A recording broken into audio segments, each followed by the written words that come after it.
भारत के संविधान में आर्टिकल 20 का सब आर्टिकल 3 है और उस सब आर्टिकल 3 में लिखा है, किसी भी व्यक्ति को उसके विरुद्ध लगाए गए किसी आरोप के लिए उसे अपने विरुद्ध ही कोई गवाही या सबूत देने के लिए बाध्य नहीं किया जा सकता है।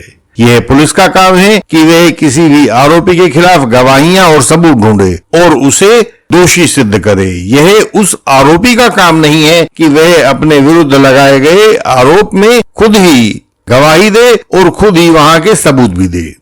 लेकिन भारतीय पुलिस थानों में और अदालतों में इस कानून के साथ जितना खिलवाड़ किया गया है, शायद उतना किसी भी दूसरे मजबूत लोकतंत्र में किया जाना संभव नहीं होगा। पुलिस थानों में आरोपियों की पिंडलियों को पीटकर जिस तरह से बरामदगी की जाती है, वो डब्बू जी किस्म के जजों ने उस ऊट पटांग बरामदगी और जब्ती के नाम पर आरोपियों को जिस तरह से जेल में भरा है, वह अपने आप में बेमिसाल है। 2022 में सरकार ने एक नया कानून बनाया है, the criminal procedure identification act 2022। जैसा कि इसके नाम से ही विदित है, यह अपराधियों की पहचान को स्थापित करने के संबंध में बनाया गया कानून है। यह ऐसे सब लोगों पर लागू होता है जो किसी केस के आरोपी हों, किसी केस के सजा याफ्ता मुजरिम हों या उन्हें शांति बनाए रखने के लिए 107, 151 सीआरपीसी जैसे मुचलके भरने के लिए कहा गया हो। यानी कि यदि आप एक बार क्रिमिनल कोर्ट में बुला लिए गए हो तो आपका पूरा जीवन अपराधी रिकॉर्ड बनकर रह जाएगा। आपके बारे में तरह तरह की इंफॉर्मेशन लेकर NCRB, national crime record bureau में दर्ज कर दी जाएंगी और आप देश के अपराधियों की श्रेणी में आ जाओगे। बहुत विचित्र है यह। आज के वर्तमान केस में पुलिस के पास आरोपी के कुछ वॉइस सैंपल आवाज के नमूने थे, तो वह आरोपी की आवाज के कुछ और नमूने लेना चाहती थी ताकि उन्हें पहले से उपलब्ध नमूनों के साथ मिलान करके देख सकें कि क्या पहले से रिकॉर्डेड आवाज आरोपी की ही है या नहीं है। इस आरोपी के वकील साहब ने कहा कि आप आरोपी से उसी के खिलाफ साक्ष्य ले रहे हो, अतः आपका यह काम संविधान के आर्टिकल 20 पार्ट 3 का उल्लंघन है। आप आरोपी से आरोपी के विरुद्ध एविडेंस नहीं ले सकते हो। पुलिस नहीं मानी तो वकील साहब ने कह दिया कि मैं तुम्हें कोर्ट में देख लूंगा, और लगता है कि उन्होंने भयंकर भूल कर दी। मामला अदालत दर अदालत होता हुआ सुप्रीम कोर्ट के सामने पहुंचा, जहां सुप्रीम कोर्ट ने इस पर विचार करके फैसला दिया। इस केस का नाम था Parveen Singh Nripat Singh Chauhan versus state of Gujarat. यह स्पेशल लीव टू अपील थी क्रिमिनल साइड में, जिसका नंबर था 4693 ऑफ 2023। जस्टिस ऋषिकेश रॉय और जस्टिस मनोज मिश्रा की बेंच ने इसे 15/5/2023 को तय किया था। इंडियन लीगल सिस्टम से सहायता पाने के लिए इसका मेंबर होना जरूरी है। जब आप सामने लिखे व्हाट्सएप नंबर पर व्हाट्सएप मैसेज भेजते हो तो तत्काल ही आपको विधि लिखकर भेज दी जाती है, जिसके द्वारा आप हमारे मेंबर बन सकते हैं और हमारी सर्विसेज का लाभ लेते रह सकते हैं। इसलिए केवल व्हाट्सएप मैसेज के द्वारा ही संपर्क करें।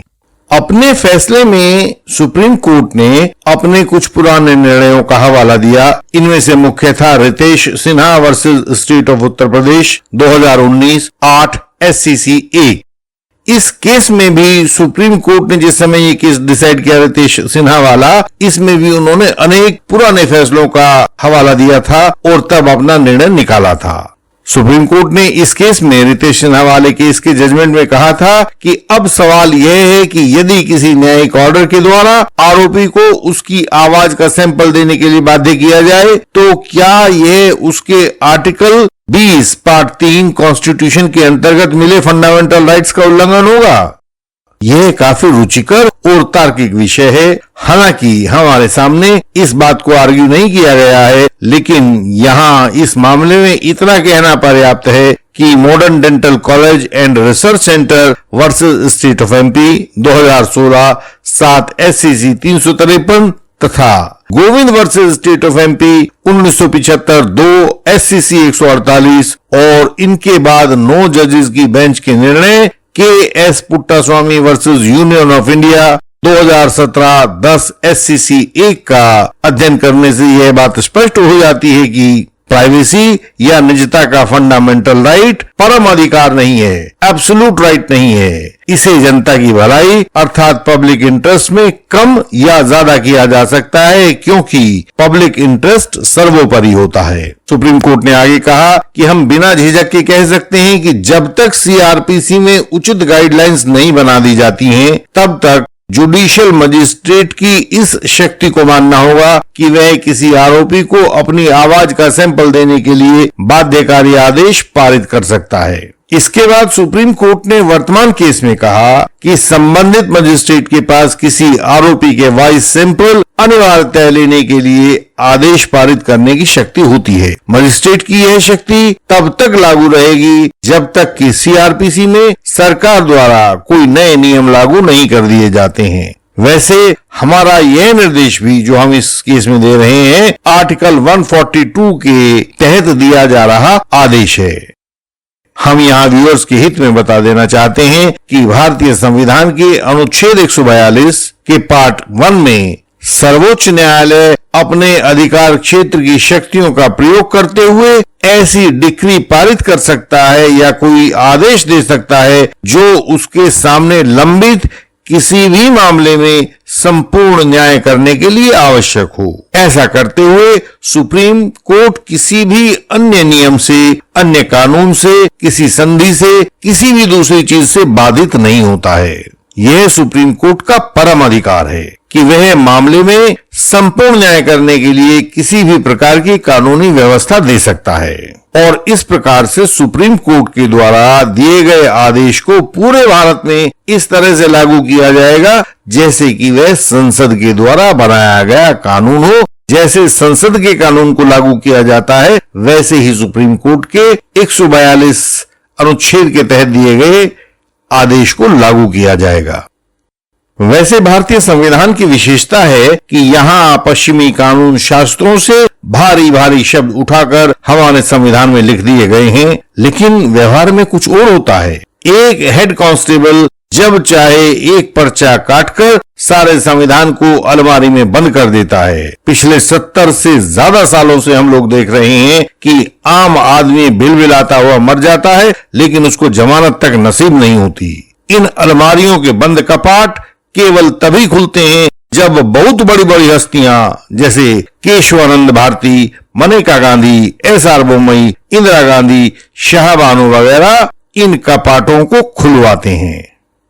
खैर, आजकल यही है कि कॉन्स्टिट्यूशन ऑफ इंडिया में लिखे हुए आर्टिकल 20 पार्ट 3 के बावजूद कानून की यह व्याख्या बताई गई है कि पुलिस जब चाहे मजिस्ट्रेट के सामने एप्लीकेशन लगाकर किसी भी व्यक्ति का, किसी भी आरोपी का वॉइस सैंपल ले सकती है। इस नए कानून क्रिमिनल प्रोसीजर आइडेंटिफिकेशन एक्ट 2022 के अनुसार तो पुलिस कोई भी अन्य सैंपल ले सकती है, ब्लड सैंपल ले सकती है, फोटो ले सकती है, भार ले सकती है, कुछ भी ले सकती है।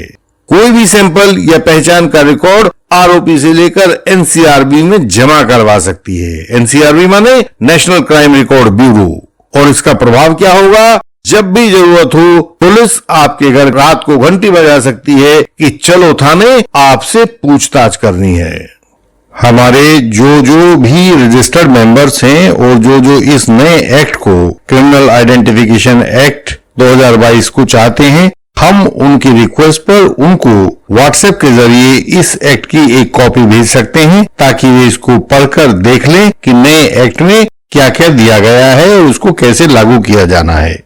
आप जब भी किसी झूठे आरोप में फंस जाते हो तो हम अपने डिस्टेंस एडवोकेसी से आपको बचने की राह दिखाते हैं। हमें गर्व है कि हम अपने हजारों साथियों की कानूनी सहायता कर पाए हैं जिनको सही रास्ता दिखाई नहीं दे रहा था। आप हमारी वेबसाइट indianlegalsystem.org पर जाकर सब जानकारी अपनी सरल भाषा में पा सकते हैं। वहीं पर आप हमारी वेबसाइट के विभिन्न लिंक्स देख सकते हैं और चाहें तो वहां दिए गए सिंबल पर सर्च करके ढूंढ भी सकते हैं। जब आपको आवश्यकता होगी तो हम आपके लिए भी बेहतरीन क्रॉस एग्जामिनेशन तैयार करके भेज सकते हैं। हम आपको विजयी बनाना चाहते हैं ताकि फॉल्स एलिगेशन आपको हरा ना पाए। भारत भर में हमारी सहायता पहुंच रही है, वह आप तक भी पहुंचाई जाएगी। आप हमें बताएं कि आपकी क्या आवश्यकता है। हमसे संपर्क का तरीका सामने स्क्रीन पर दिखाई दे रहा होगा, आप इसको नोट कर सकते हैं। यह हर एक वीडियो की डिस्क्रिप्शन में भी मिलेगा। सहायता पाने के लिए स्क्रीन पर दिखाई दे रहे हमारे व्हाट्सएप नंबर पर मैसेज भेजें, तत्काल आपको आगे का रास्ता बताया जाएगा।